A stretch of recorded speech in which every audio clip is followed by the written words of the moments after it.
Malam semua, bisa mendengar suara saya dengan baik? Oke, Bisa, Ramo. Bisa. terima kasih. Saya menyapa Anda semua dari Belawan, Medan, dalam perjalanan sekarang. Jadi kalau sebentar mendengar suara-suara anjing di belakang atau ada suara-suara orang, itu berarti ada aktivitas di aula paroki. Saya mencari tempat yang tampan untuk bisa transmisi malam ini. Baik teman-teman sekalian, saya ucapkan selamat bertemu lagi. Dan saya senang bahwa malam ini kita bisa bersama di sini. Beberapa waktu lalu saya mendapat permintaan dari Ibu Regina dengan secara khusus meminta untuk membahas surat Yudas, suatu bagian dari kitab suci yang seringkali itu kurang mendapat perhatian banyak dari orang-orang Kristiani. Tetapi ternyata surat yang pendek ini memiliki pesan yang boleh dikatakan sangat bagus, sangat mendalam, dan sesudah merenungkan beberapa lama, saya akhirnya menganjurkan judul malam ini, yakni tetap setia dalam tantangan iman. Dan secara khusus saya memberi penekanan pada ayat 3 sampai ayat 23 yang praktis mencakupi seluruh teks, hanya tinggal pembukaan dan penutup sedikit. Nah, untuk bisa melanjutkan acara malam ini, perkenankan saya mulai share screen sehingga teman-teman bisa mengikuti dengan baik apa yang menjadi topik pembicaraan saya malam ini. Baik. Nah, judul yang saya pilih adalah tetap setia dalam tantangan iman. Saya mulai dulu dengan memberikan konteks mengapa saya memilih judul ini. Baik. Saya memilih konteks gereja selalu ditantang sebagai sudut pandang membahas refleksi malam ini.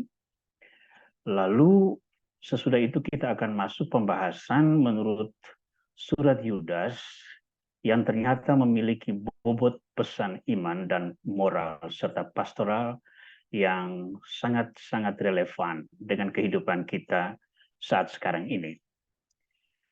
Nah, ada 3 poin yang saya garis bawahi sebagai konteks bahasan kita malam ini. Karena kita hidup di abad ke-21, kita sudah lebih dari 20 tahun. Kita hampir mencapai 1/4 abad 21. Berarti kita sudah mengalami satu transisi ke dalam satu hidup yang sudah meninggalkan pengaruh-pengaruh dari abad lalu, dan abad lalu itu kita jadikan sebagai latar belakang. Dan kita berhadapan dengan realita masa kini. Realitas satu adalah sekularisasi di semua aspek kehidupan. Ada banyak nilai-nilai duniawi sekarang yang praktis menjadi perhatian kita semua, baik sebagai warga negara, warga masyarakat, maupun warga gereja. Praktik-praktik kehidupan gerejawi sudah dipengaruhi oleh nilai-nilai sekular. Ya. Saya tidak perlu menjelaskan satu persatu nilai-nilai apa itu, tetapi kita semua merasa bahwa pengaruh nilai-nilai duniawi itu sangat merasuk. Struktur politik misalnya, prinsip demokrasi dan sebagainya, itu kita sudah mulai terapkan dalam kehidupan bergereja, seperti misalnya pemilihan ketua-ketua umat, musyawarah paroki dan sebagainya, sesuatu yang dalam gereja kita sebetulnya memakai struktur hierarkis, di mana gereja itu gembalanya adalah uskup, lalu uskup berbicara, kita semua menjabarkan apa yang menjadi pesan iman dan moral yang disampaikan oleh gembala gereja. Tetapi situasi sosial politik sekarang yang menganut nilai-nilai sekular, yang menekankan kesetaraan dan iklim demokrasi, membuat kita pun dalam proses pastoral, pengambilan keputusan, sistem penggembalaan, manajemen umat, dan sebagainya, kita mulai mengadopsi pesan-pesan kesetaraan dan juga nilai-nilai demokrasi. Konteks kedua, poin kedua yang saya garis bawahi sebagai konteks adalah relativisasi nilai-nilai iman dan moral. Ya. Kalau Anda cukup rajin menonton channel-channel di YouTube misalnya, sekarang itu ada banyak orang yang membuat konten-konten di YouTube atau di Reels atau di berbagai media sosial yang kelihatannya itu sangat istimewa, tetapi sesungguhnya itu adalah proses relativisasi nilai-nilai iman dan moral. Ya, misalnya sebagai contoh, sekarang kita melihat ada sebuah proses normalisasi penyimpangan-penyimpangan seksual yang dari sudut iman dan moral Kristiani itu tidak bisa dianggap sebagai kebenaran. Ya, grup-grup seperti LGBT ya itu menjadi sangat agresif dalam mempromosikan nilai-nilai.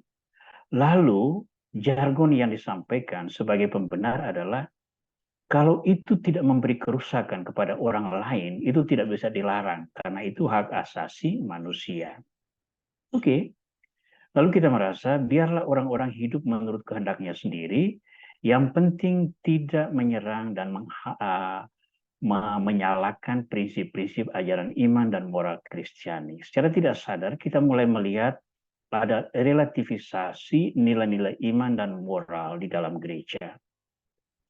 Sampai sekarang kita sudah mulai melihat di sana sini ada penyimpangan, bahkan termasuk imam Katolik yang mulai mencoba mendorong-dorong agar lingkungan gereja Katolik harus menerima prinsip-prinsip hidup orang-orang LGBT sebagai satu hal yang normal, hal yang harus dihargai, bahkan harus diterima di dalam lingkungan gereja Katolik. Sesuatu yang secara prinsipil, moral alkitabiah tidak bisa memberikan tempat bagi penyimpangan semacam gitu. Konteks ketiga, poin ketiga sebagai konteks pembicaraan kita malam ini, yakni perubahan sudut pandang dalam menilai fenomena sosial. Ya. Sebagai contoh, saya beberapa waktu lalu itu ada ditelepon oleh satu pasangan yang berusia kurang lebih dari 70 tahun. Mereka meminta waktu untuk bertemu. Lalu saya bilang, saya kebetulan ada urusan, tapi kalau itu mendesakan via telepon ingin bertemu pastor. Oke lah, kalau begitu bisakah kita tunda selama 2 hari supaya waktu itu saya betul-betul bebas untuk menerima kalian. Lalu yang terjadi adalah mereka lalu datang untuk bertemu dengan saya. Permintaannya sangat sederhana, yakni meminta saya untuk memimpin misa sebagai perpisahan dengan mereka karena mereka ingin kembali bertugas di Jawa. Mereka ingin kembali ke lingkungan keluarganya, dan dengan itu mereka mau mengucapkan selamat tinggal kepada lingkungan umat Kristiani di Batam. Nah, untuk saya, permintaan semacam ini tidak harus datang bertemu. Bagi mereka, bertemu dengan pastor untuk meminta hal ini adalah hal yang penting, walaupun sarana komunikasi itu ada. Sementara ada pihak lain dari generasi yang lebih muda, bahkan mengurus hal-hal yang penting sekalipun, seperti penyelidikan kanonik perkawinan, persiapan perkawinan, bahkan pengakuan dosa, itu coba-coba mau dilakukan melalui percakapan telepon atau WhatsApp dan sebagainya. Nah, ini kita melihat ada perubahan sudut pandang dalam menilai fenomena sosial ini. Nah, yang saya ingin katakan adalah kita tetap harus berhadapan dengan keadaan ini. Kita tidak bisa menghindar, karena ini perkembangan yang terjadi di dalam masyarakat. Tetapi yang menjadi tugas dan tanggung jawab kita sekarang adalah bagaimana membuat diri kita tetap setia di dalam menghadapi tantangan iman seperti ini. Ya. bagaimana membuat diri kita tetap setia. Ya, karena ini semua konteks sekuler ini jelas-jelas menantang secara langsung praktek iman dan moral Kristiani yang sudah kita jalankan selama berabad-abad. Nah, kita terberkati dengan satu surat pendek, yakni surat Yudas ini. Dia memberikan sedikit kepada kita sebuah pedoman dasar untuk menghadapi situasi yang kita harus hadapi sekarang ini. Jadi bisa melihat bahwa di dunia ini tidak ada sesuatu yang baru. Apa yang kita hadapi sekarang ini ternyata pada zaman Yudas pun sudah terjadi persoalan yang sama dalam bentuk yang mungkin berbeda sesuai situasi dan konteksnya pada saat itu. Baik, mari kita melihat surat Yudas. Yang pertama sekali, saya tidak akan membaca seluruh surat Yudas karena itu agak panjang, tetapi saya mengajakmu untuk memberikan perhatian khusus kepada tema-tema yang saya tawarkan malam ini. Sehingga pada akhirnya di akhir pertemuan ini, saudara-saudara semua bisa membuat kesimpulan. Poin-poin apa yang penting yang bisa saya praktekkan di dalam kehidupan, baik pribadi maupun keluarga, hingga pada kelompok-kelompok umat beriman dan lingkungan sosial di sekitar saya. Nomor 1, jika kita meneliti dengan baik, surat Yudas bab 1 ayat 3-23 ini memberi kita 3 tema yang akan menjadi pokok bahasan kita malam ini. Pertama adalah penyalahgunaan kasih karunia Tuhan. Lalu yang kedua, 3 dosa yang berbahaya. Lalu bagian ketiga adalah cara menghadapi tantangan. Ya. Kita akan bahas 3 poin ini satu persatu dan mungkin agak panjang dan mendetail. Nomor 1 adalah penyalahgunaan kasih karunia Tuhan, kasih karunia Allah. Dalam surat Yudas bab 1 ayat 4, kita membaca poin ini. Sebab ternyata ada orang tertentu yang telah masuk menyelusup di tengah-tengah kamu, yaitu orang-orang yang telah lama ditentukan untuk dihukum. Mereka adalah orang-orang yang fasik, yang menyalahgunakan kasih karunia Allah kita untuk melampiaskan hawa nafsu mereka. Dan yang menyangkal satu-satunya penguasa dan Tuhan kita, Yesus Kristus. Nah, ini sesuatu yang sangat kontekstual, sesuatu yang sangat relevan dengan kita sekarang ini. Ya, jadi jemaat Yudas, orang-orang yang menjadi sasaran surat Yudas itu adalah jemaat Kristiani abad pertama yang masih mengalami tradisi para rasul. Ya, masih mengalami tradisi para rasul. Nah, tetapi bahkan pada saat itu pun sudah ada orang-orang fasik yang menyalahgunakan kasih karunia Allah kita untuk melampiaskan hawa nafsu mereka. Nah, apa saja misalnya kasih karunia Tuhan? Kasih karunia Tuhan itu adalah seluruh personalitas kita, seluruh kepribadian kita, bakat-bakat kita, penampilan fisik kita yang elok, yang menarik, yang cantik, yang cakep, dan sebagainya. Semua itu diberikan oleh Tuhan supaya kita memanfaatkannya untuk memuliakan Tuhan dan untuk berkarya demi kebaikan banyak orang. Tetapi ada banyak orang yang memanfaatkan karunia-karunia Tuhan itu bukan untuk memenuhi tujuan Tuhan, tetapi untuk memenuhi hawa nafsunya sendiri. Maka orang yang cantik dan ganteng bisa mengeksploitasi kecantikan dan kegantengannya untuk memperoleh keuntungan ekonomi. Maka saya tidak heran kalau seandainya kita tiba-tiba menemukan bahwa orang-orang bahkan yang percaya kepada Kristus pun bisa terlibat dalam prostitusi, bisa terlibat dalam perdagangan orang, dan rupa-rupa hal lain yang membuat kita pada akhirnya merasa miris bahwa murid Kristus pun ternyata bisa menyalahgunakan kasih karunia Allah untuk melampiaskan hawa nafsu mereka. Nah, Penyalahgunaan kasih karunia Allah ini real seperti yang kita hadapi sekarang, ya. Nah, saya kasih sebuah contoh. Sekarang ini kita semua sangat dipengaruhi oleh media sosial. HP, gadget, komputer, laptop, dan sebagainya itu bukan lagi barang mewah. Tetapi itu adalah alat kerja. Bahkan sekarang sistem koordinasi kerja termasuk dalam manajemen pastoral pun seringkali kita memanfaatkan media sosial. Termasuk mengorganisasi persekutuan doa virtual ini. Itu pun dibuat melalui media sosial. Itu sisi positifnya. Tetapi pada saat yang sama, kita hanya menggerakkan satu jari, media sosial itu berubah menjadi media yang penuh dengan informasi-informasi sesat, seperti pornografi, seperti anjuran-anjuran kekerasan, penyimpangan-penyimpangan seksualitas, pelecehan-pelecehan terhadap hak asasi manusia, dan sebagainya. Semua itu ada pada satu pesawat yang sama, satu peralatan yang sama.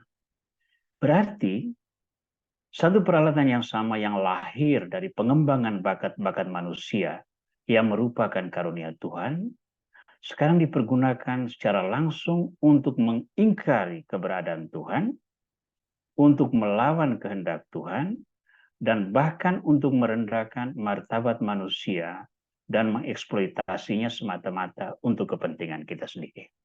Nah, ini konteks pertama. Poin pertama yang kita lihat dari Yudas. Nanti saya harap Anda sesudah ini menerima file pembicaraan saya malam ini dalam format PDF. Nanti Ibu Regina tolong di-share untuk orang-orang supaya saya minta untuk membacanya lagi surat Yudas itu, lalu melihat ayat-ayat selanjutnya berbicara apa tentang penyalahgunaan kasih karunia Allah untuk melampiaskan hawa nafsu ini. Kita beralih ke poin yang kedua. 3 dosa yang berbahaya di dalam surat Yudas.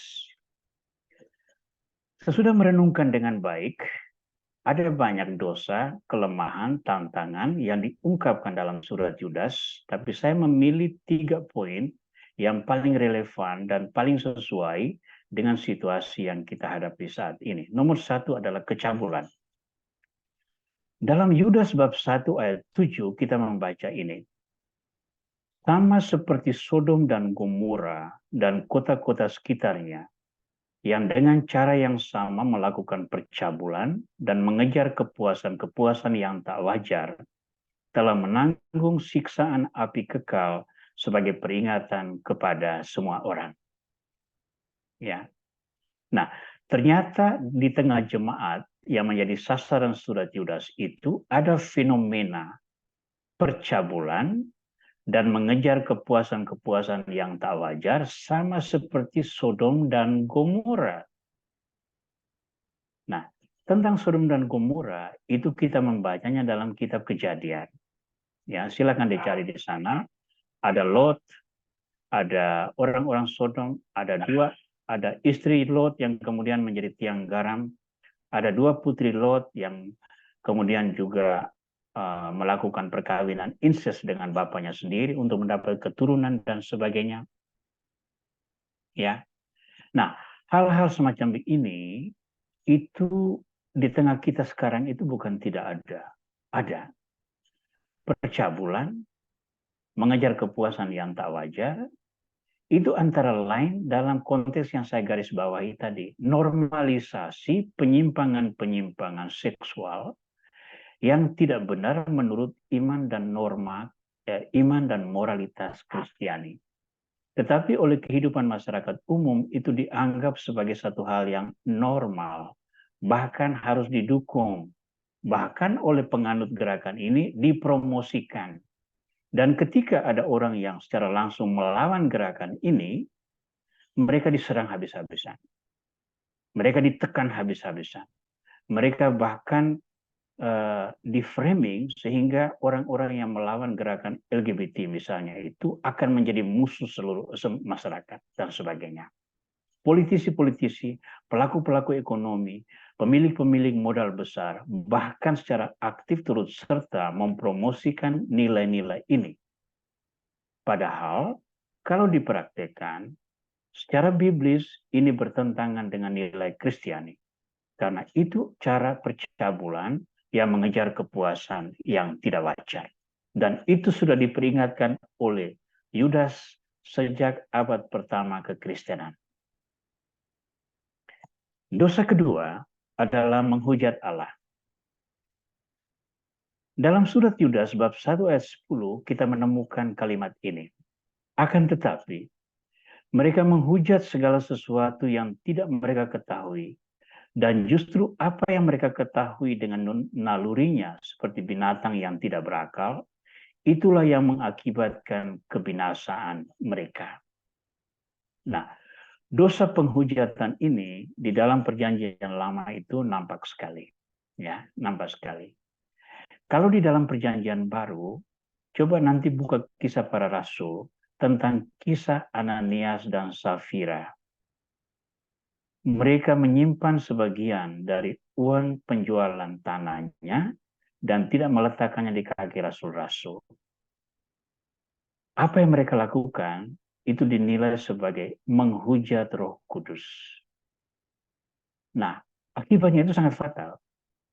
Mereka mengalami satu kutukan dan kemudian mereka mati sebagai buah dari dosa-dosanya, sebagai peringatan untuk orang-orang lain.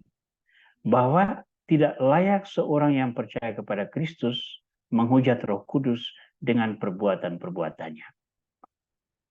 Nah, perkara menghujat Tuhan itu dalam dunia kita sekarang ini sebetulnya terjadi di mana-mana. Ya, terjadi di mana-mana.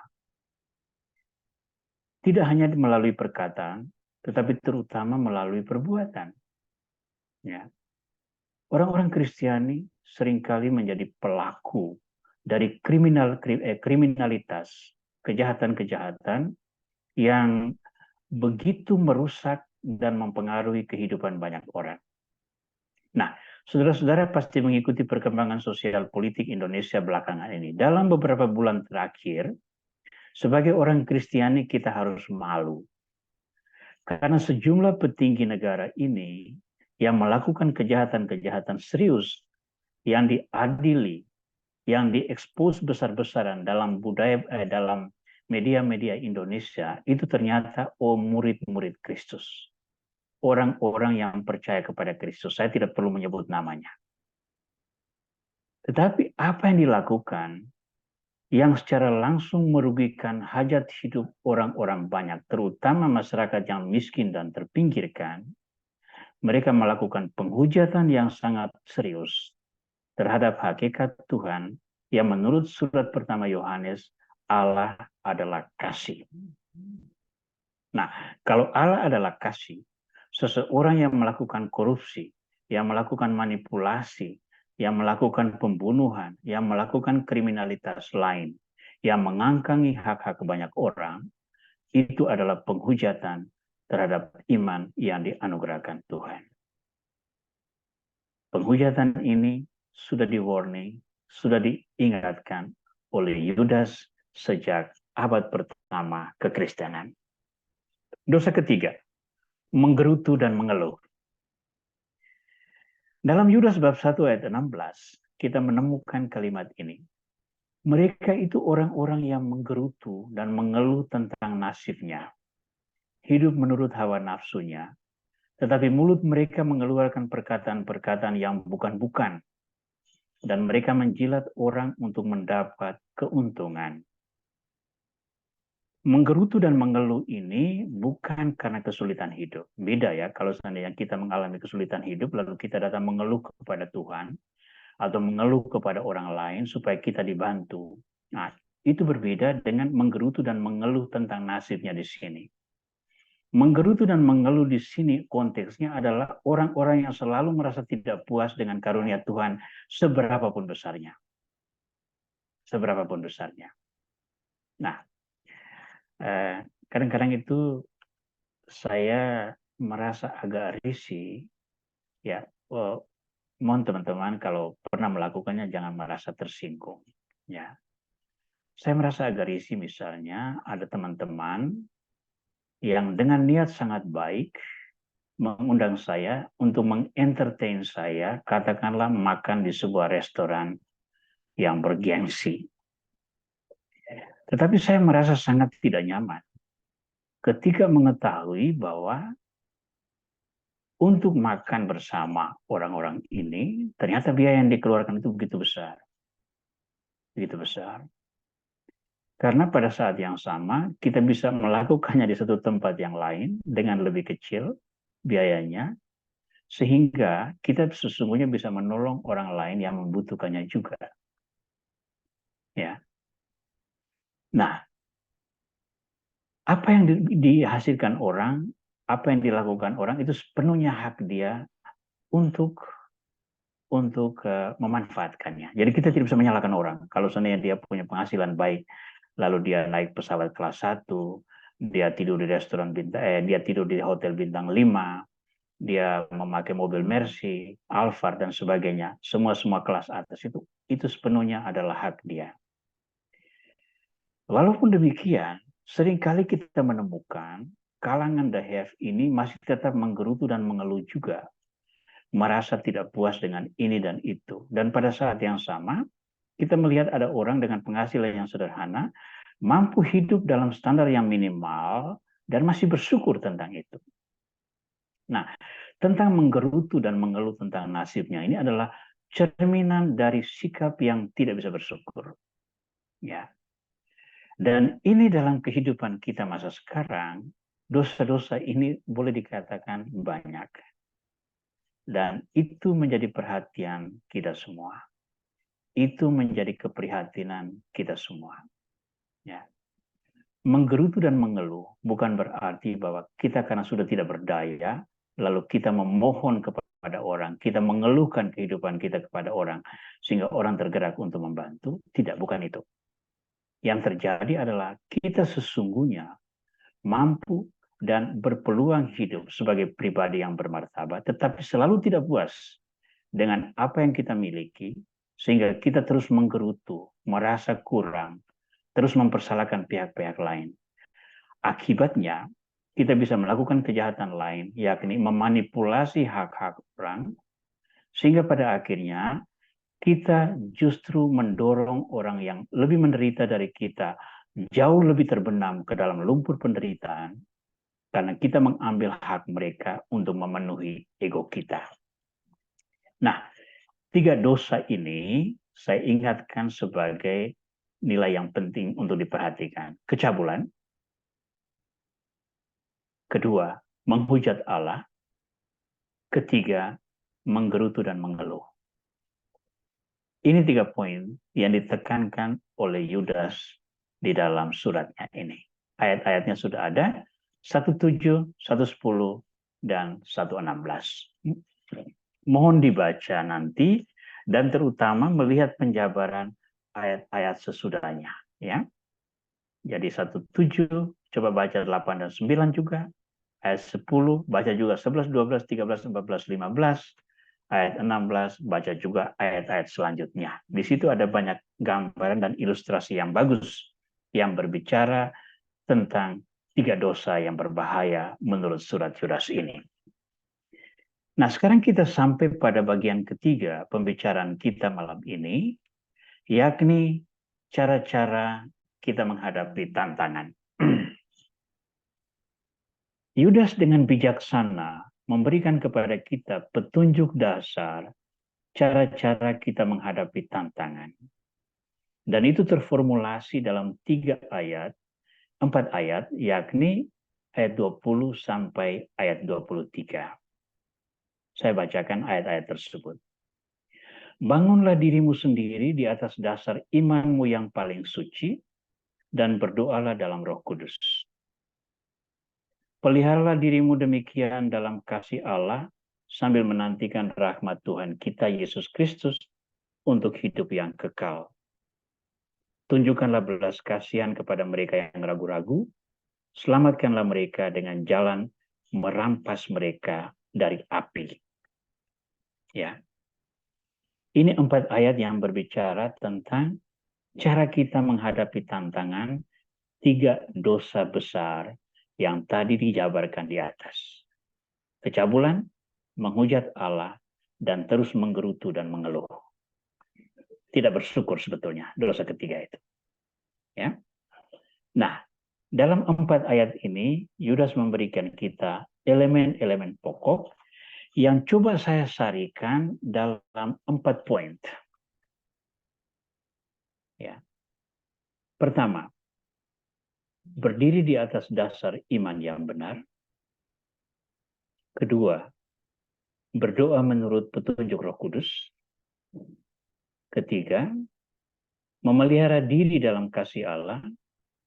Dan yang keempat, menunjukkan belas kasih kepada sesama.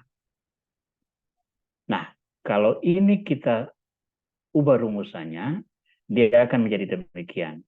Nomor 1 adalah credo, aku percaya.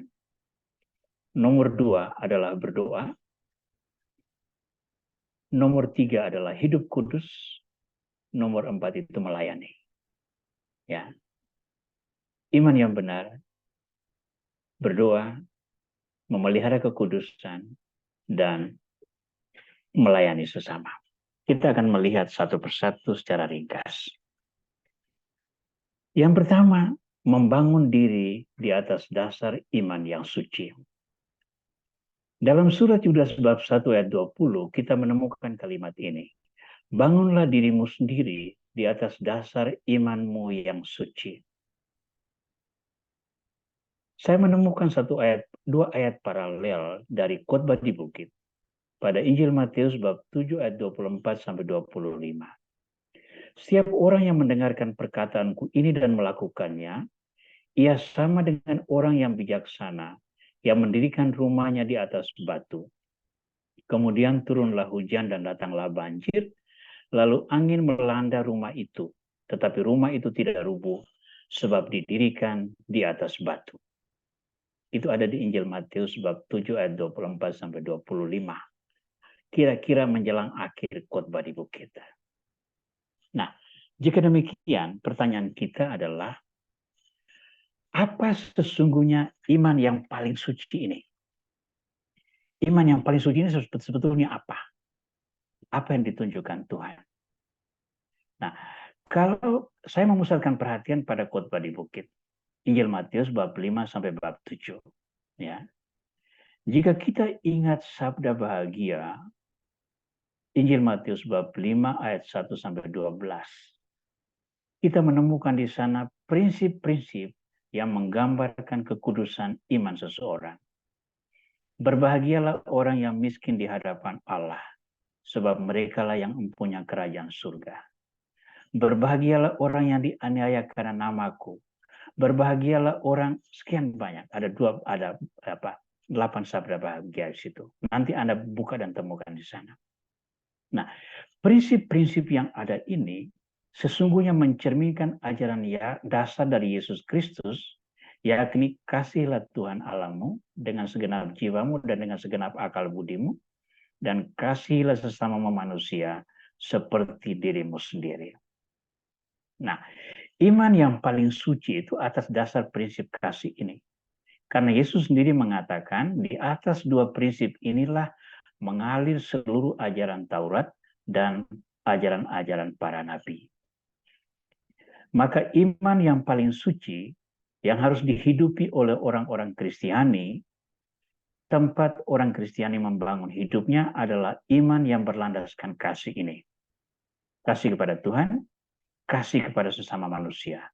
Lengkap dengan segala penjabarannya yang kecil-kecil yang harus dilakukan oleh masing-masing orang dalam konteks hidupnya sendiri-sendiri.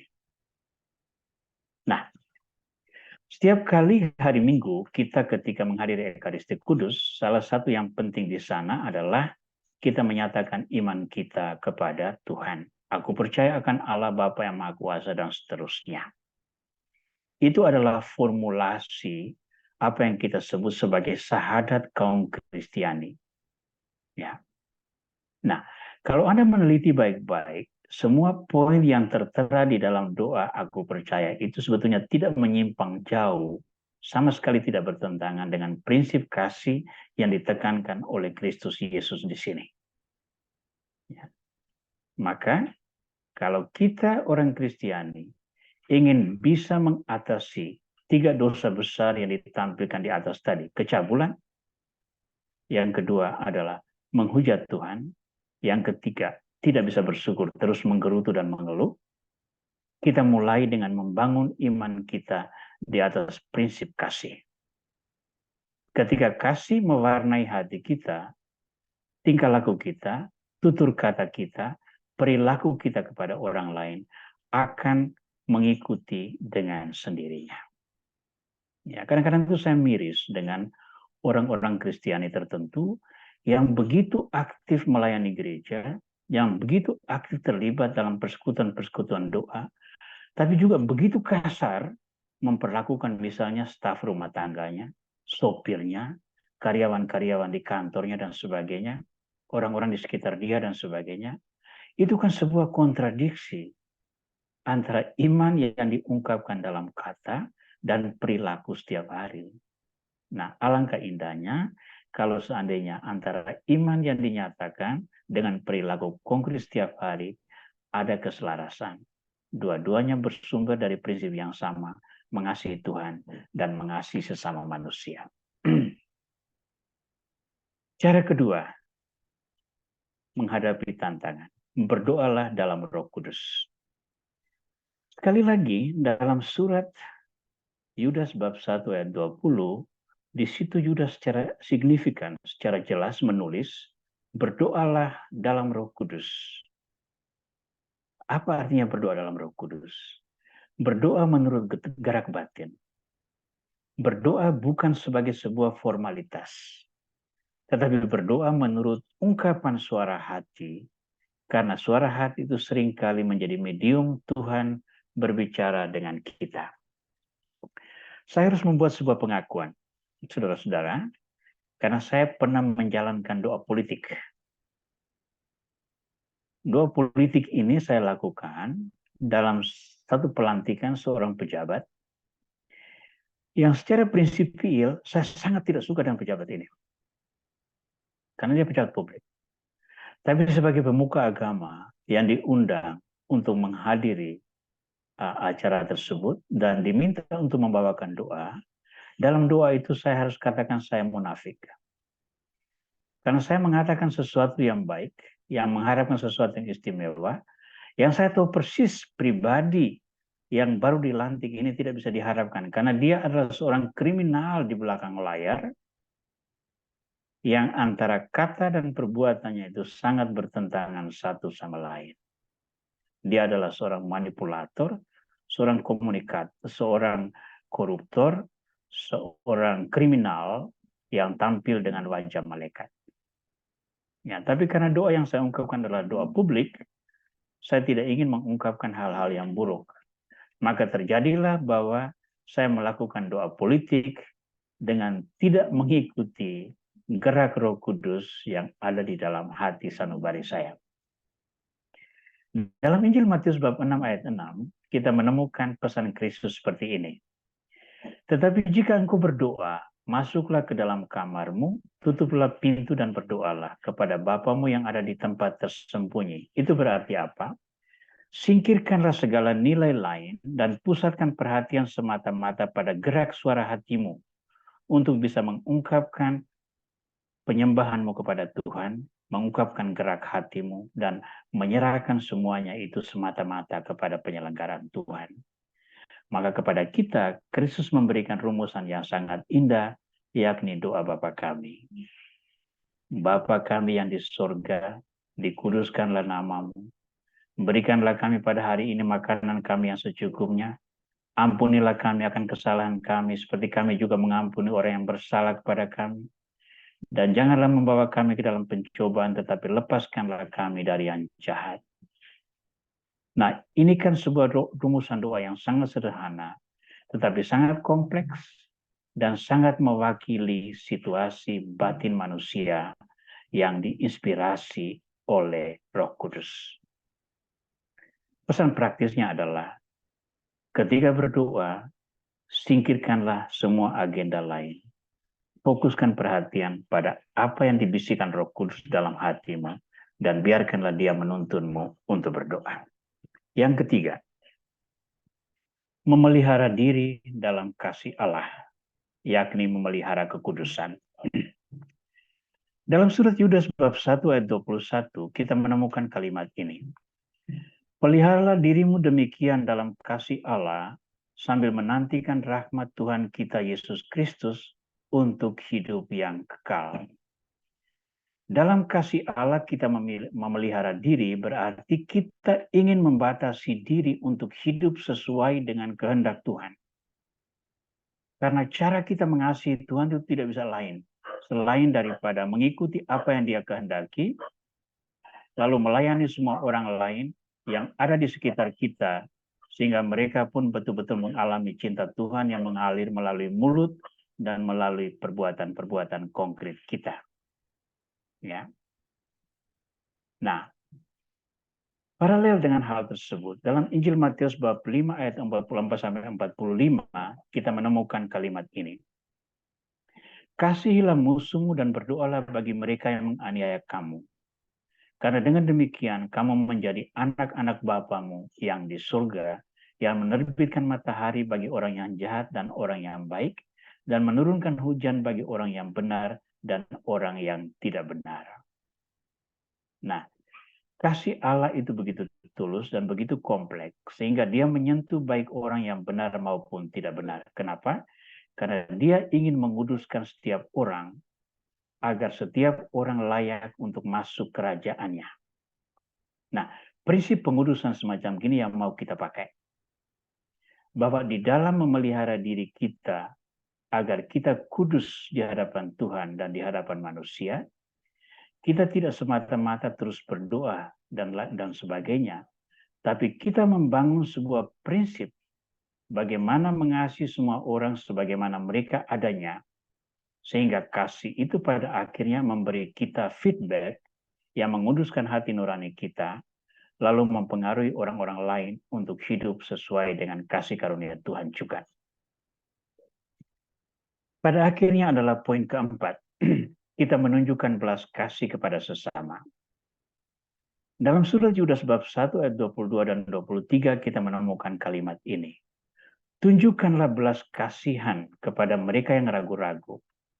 Selamatkanlah mereka dengan jalan merampas mereka dari api.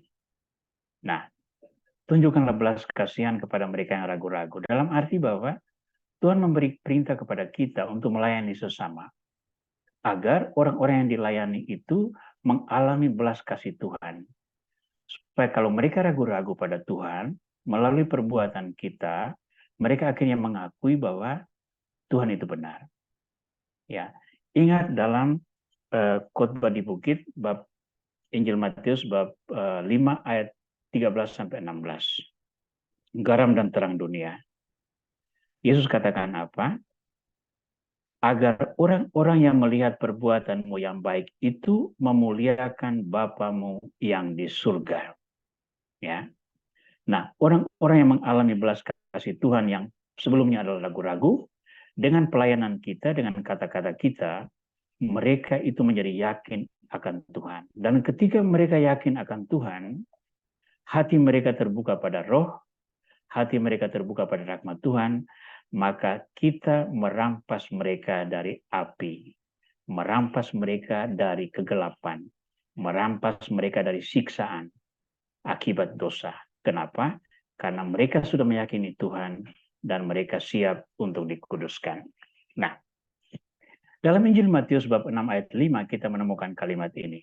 Hendaklah sedekahmu itu diberikan dengan tersembunyi, maka Bapamu yang melihat yang tersembunyi akan membalasnya kepadamu.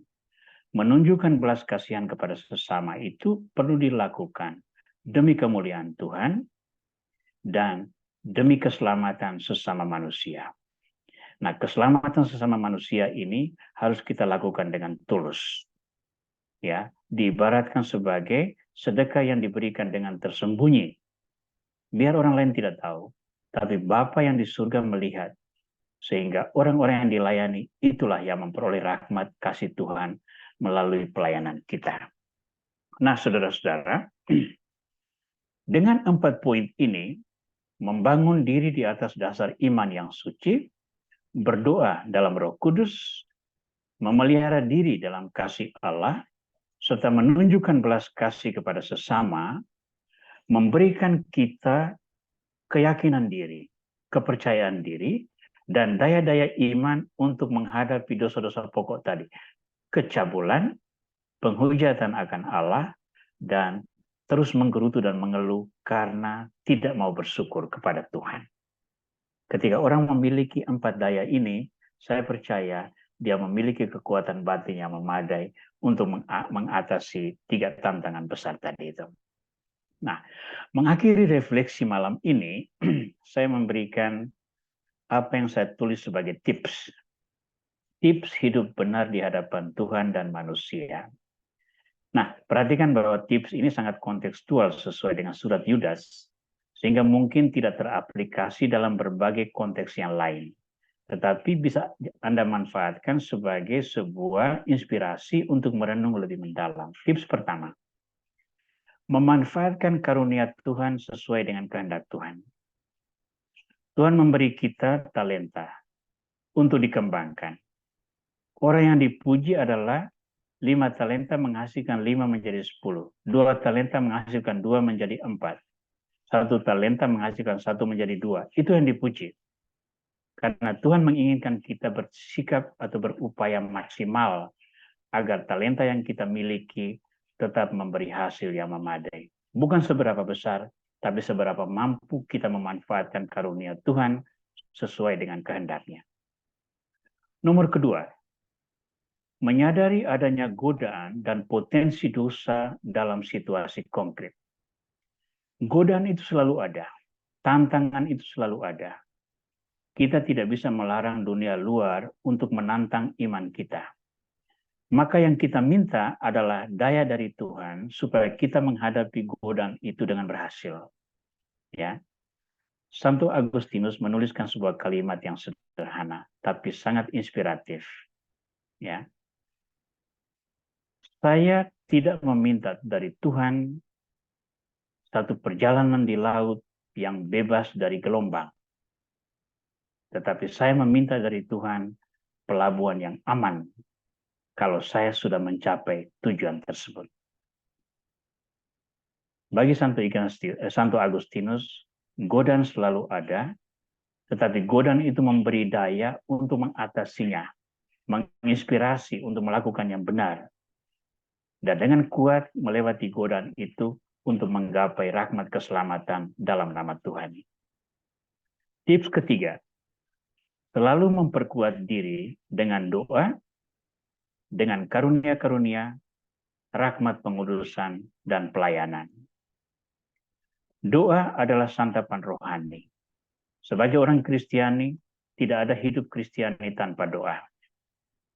Ada banyak karunia Tuhan yang diberikan kepada kita. Karunia ragawi, bakat-bakat, kekuatan-kekuatan iman, dan sebagainya. Manfaatkan itu dengan baik dan bertanggung jawab untuk kemuliaan nama Tuhan dan keselamatan banyak orang. Jangan lupa rahmat pengudusan. Bagi kita orang Kristiani, rahmat pengudusan itu ada dalam sakramen-sakramen. Terimalah Ekaristi ketika ada kesempatan. Jangan lupa secara berkala melakukan pengakuan dosa, ya, dan sebagainya. Jaga martabat perkawinan, pelihara harkat imamat, dan sebagainya. Semua itu adalah rahmat pengudusan. Dan semua itu kita lengkapi dengan pelayanan. Karena karunia yang diberikan Tuhan kepada kita adalah benih yang ditabur. Dan betapa diharapkan agar benih itu bertumbuh menjadi pohon besar, tempat banyak burung bisa bersarang di carang-carangnya. Karunia Tuhan yang kita tidak manfaatkan dalam pelayanan akan membuat kita menjadi orang Kristiani yang egois. Dan orang Kristiani yang egois tidak bisa dikatakan sebagai murid Tuhan sejati. Karena murid Tuhan sejati diutus Tuhan untuk melayani orang yang membutuhkan. Nah, saudara-saudara, Dengan 3 poin ini, saya mengakhiri refleksi saya atas dalam surat Yudas bab 1 ayat 3 sampai 23. Saya tidak tahu apakah poin-poin ini betul-betul mewakili kebutuhan atau situasi yang dihadapi sekarang.